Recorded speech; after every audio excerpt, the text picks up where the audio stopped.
I wish I hadn't stayed behind that night. I wish I never heard what he said when he thought no one was listening. It was my last summer at Camp Red Pine. I was 17, and I knew it was supposed to be the best year of my life, or at least the last carefree one. But nothing could have prepared me for Coach Ezra. He wasn't just a camp legend. He was the walking embodiment of every secret I kept buried since I was 13. He showed up that June morning with the kind of confidence that turned heads: tousled dark hair, sun-worn arms, and a whistle that hung around his neck like it ruled us all. He looked about 23, and somehow that made him feel even more out of reach. But the real danger wasn't how he looked. It was how he looked at people. Everyone felt seen around Ezra. Everyone but me. "Julian, you spacing out again?" My best friend Milo elbowed me during flag raising. "You're gonna end up on bathroom duty." I shook it off and tried to focus, but my eyes kept drifting to where Ezra stood, laughing with the junior lifeguards. His smile did things to my lungs, like forgetting how to breathe was part of falling for him. The first few days I kept my distance. I told myself it was a dumb crush, that it would pass like every other summer obsession. But it didn't pass. It grew. Every time Ezra corrected my form during archery, or clapped me on the back after a swim meet, something inside me lit up, something I couldn't name without shame. It all changed the night of the counselor bonfire. We weren't supposed to be near the adult area, but I couldn't sleep. Something tugged at me, curiosity or instinct, I don't know. I crept through the trees and stopped when I saw him sitting alone on a bench near the fire pit. The others had gone.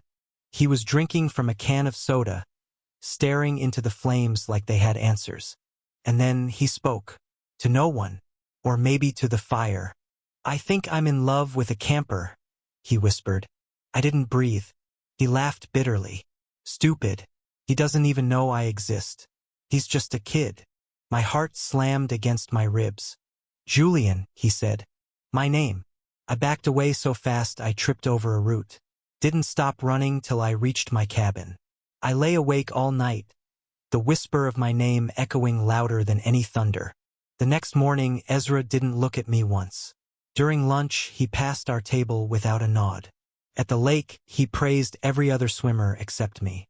I tried to meet his eyes. Nothing. It was like I'd turned invisible overnight. But I knew what I'd heard. I knew what it meant. For the next week, I lived in limbo. Ezra treated me like a stranger. Nowheres. Like I didn't matter. And maybe I didn't. Maybe he regretted what he said. Maybe he hated himself for it. Or maybe he knew I'd been there. One rainy afternoon, I found him alone in the boathouse, fixing a broken oar.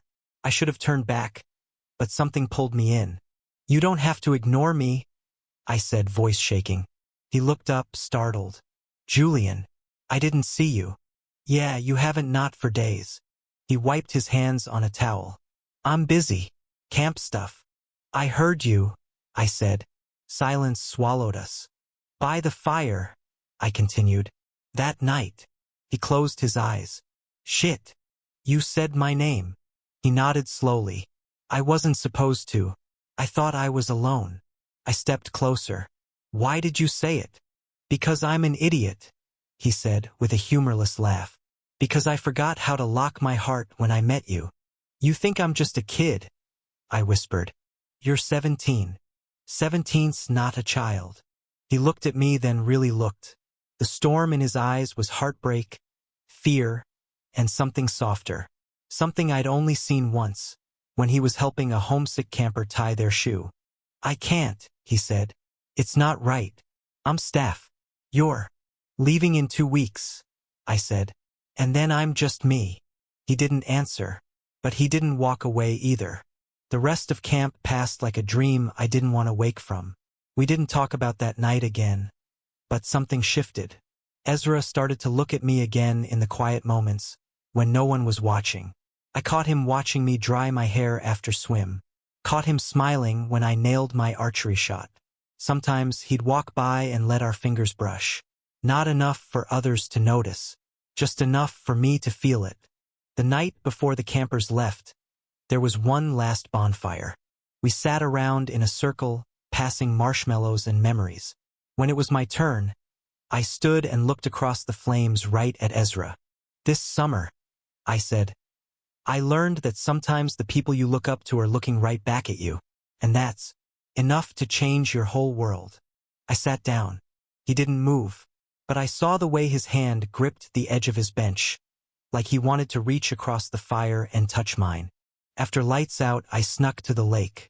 I didn't expect him to be there, but he was, sitting on the dock, shoes off, toes in the water. You always come here when you can't sleep? I asked. Only when I need answers, he said. I sat beside him. Did you find any? I asked. He shook his head. Only more questions. Ask me one. He turned. The moonlight lit half his face.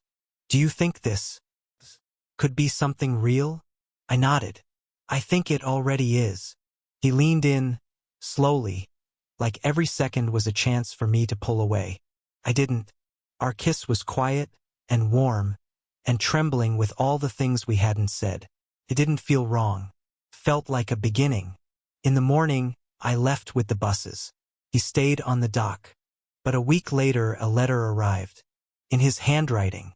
Inside one line. I never looked at you like a stranger.